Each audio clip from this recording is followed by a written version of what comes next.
Mirëmëngjesi të nderuar teleshikues të drita televizion, do të jemi së bashku në emisionin What Happened Today, çfarë ka ndodhur sot. Data sot shënon 14 qershor dhe ne kemi përgatitur disa informacione në lidhje me ngjarjet më të rëndësishme që kanë ndodhur në këtë datë, ku ju ftoj që t'i ndiqni.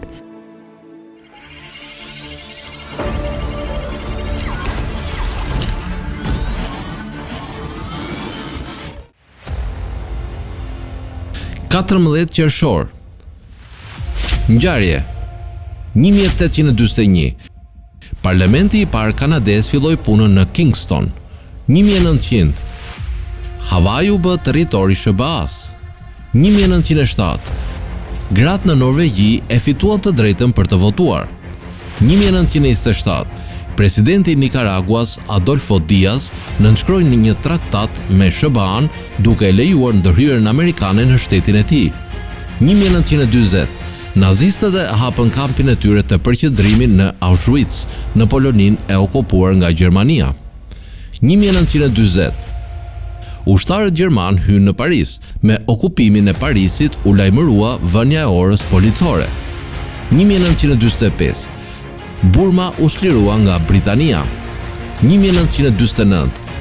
U formua shteti i Vietnamit. Lindje 1920. Lindi Ramadan Sokoli, muzikologu i shquar shqiptar. 1928. Lindi Ernesto Che Guevara, revolucionar. 1969. Lindi Steffi Graf, teniste gjermane. 1899. Lindi Yasunari Kawabata, shkrimtar japonez. Vdekje 1968. Vdiq Salvatore Quasimodo, poet italian, nobelist. 1986. Vdiq Jorge Luis Borges, shkrimtar Argentinas.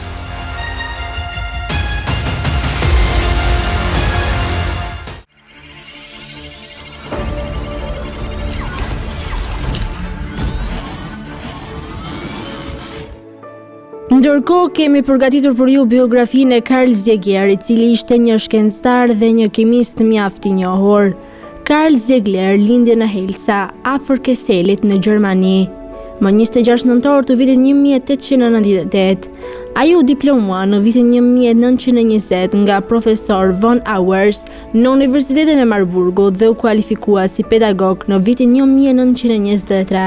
Pasi punoi për një periudhë të shkurtër në Universitetin e Frankfurtit, ai kaloi 10 vite si pedagog në Heidelberg.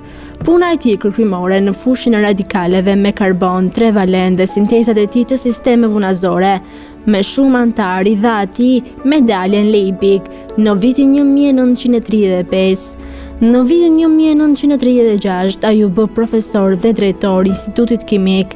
Në të njëjtën vit ai dha leksione si profesor i ftuar në Universitetin e Chicagos. Nga viti 1943 deri në vitin 1969 ai ishte drejtori Max Planck Institut në Mülheim. Ai vazhdon lidhjen e tij aktive me institutin në cilësinë e antarit shkencor. Pas luftës, ai ishte rëndësishëm në themelimin e Gesellschaft Deutscher Chemiker, presidenti së cilës ai ishte për 5 vjet, nga viti 1954 deri në vitin 1957.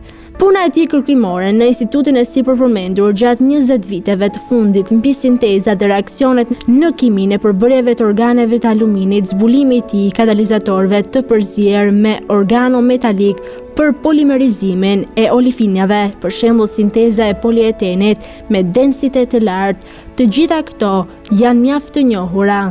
Ai ka marrë dhe mjaft nderime. Ai mban doktoratur nderi në mjaft universitete. Çmimi i tij Nobel u pasua nga dhënia e një urdhri të shuar nga qeveria federale gjermane. Ai është senator nderi Max Planck Gesellschaft, president themelues nga viti 1970 deri 1972. Si dhe antar nderi i shoqërive dhe akademive të ndryshme shkencore gjermane dhe të huaja. Në vitin 1971, The Royal Society London e zgjodhi atë si antar të huaj. Carl Ziegler ka qenë i martuar me Maria Kratz në vitin 1922. Ai Ai ka një djalë dhe një vajzë. Djali i tij është një fizikan dhe një avokat, ndërsa vajza ishte një doktoresh mjaft e njohur. Ai ndoroi jetë në 12 gusht të vitit 1973. Tani do të kalojmë në rubrikën e shëndetit. Sot kam përzgjedhur për të folur e vlerave ushqyese të specave. Specat janë një burim mjaft i madh i vlerave ushqyese. Ato përmbajnë një sasi mjaft të lartë të vitaminave dhe mineraleve. Të gjitha specat janë një burim i jashtëzakonshëm i vitaminës A dhe C, por të dhënat tregojnë se specat e kuq përmbajnë 11 herë më shumë beta-karoten se specat jeshil. Specat e verdhë nga ana tjetër kanë më shumë vitaminë C se specat e gjelbër, por më pak vitamina A dhe më pak beta-karoten. Specat e gjelbër gjithashtu kanë mjaft kalium, i cili është një mineral mjaft i rëndësishëm, i cili rregullon qarkullimin e gjakut dhe mbron muskujt. Gjithashtu është mjaft i dobishëm për shëndetin kardiovaskular.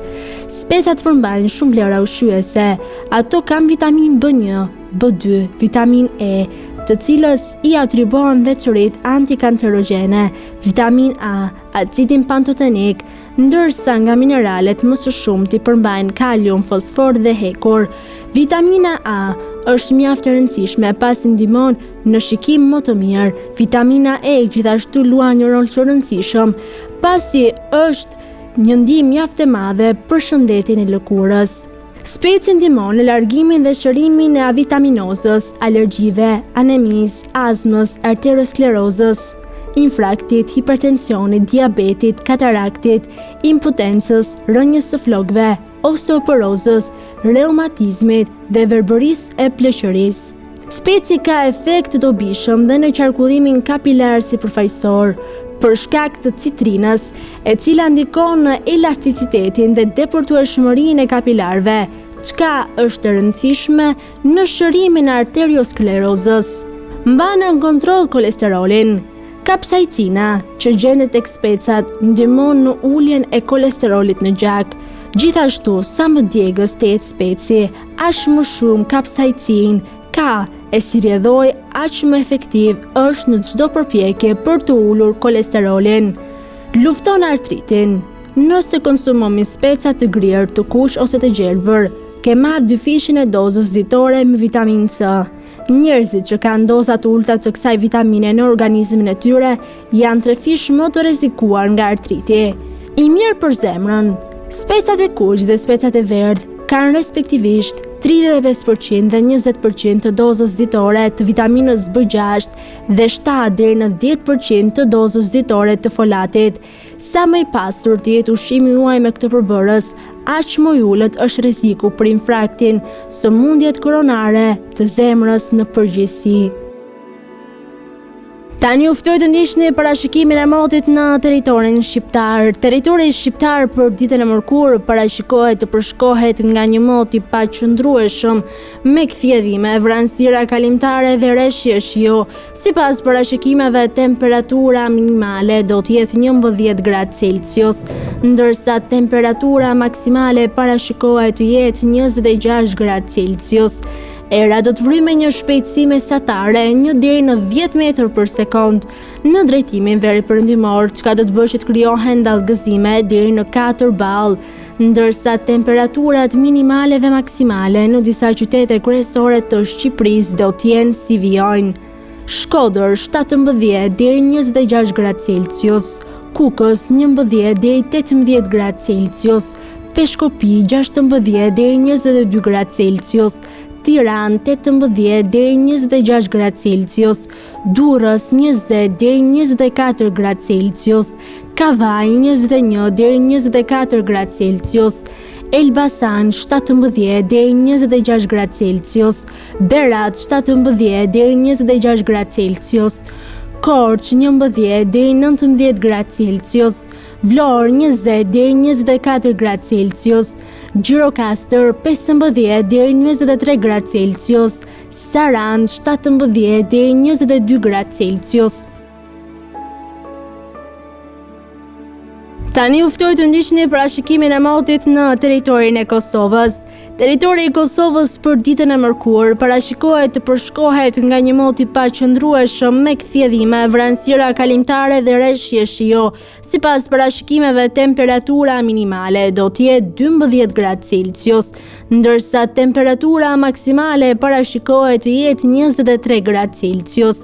Era do të fryjë në drejtimin juglindor me një shpejtësi mesatare 1 deri në 3 metër për sekond, ndërsa temperaturat minimale dhe maksimale në disa qytete kryesore të Kosovës do të jenë si vijojnë: Mitrovica 14 deri 22 gradë Celsius, Podujev 12 deri 21 gradë Celsius, Skënderaj 13 deri 22 gradë Celsius, Pej 15 deri 20 gradë Celsius, Prishtinë 14 deri 20 gradë Celsius, Gjakov 15 deri 23 gradë Celsius, Malishev 15 deri 22 gradë Celsius, Gjilan 13 deri 19 gradë Celsius, Ferizaj 14 deri 20 gradë Celsius, Kaçanik 15 deri 20 gradë Celsius, Prizren 13 deri 20 gradë Celsius.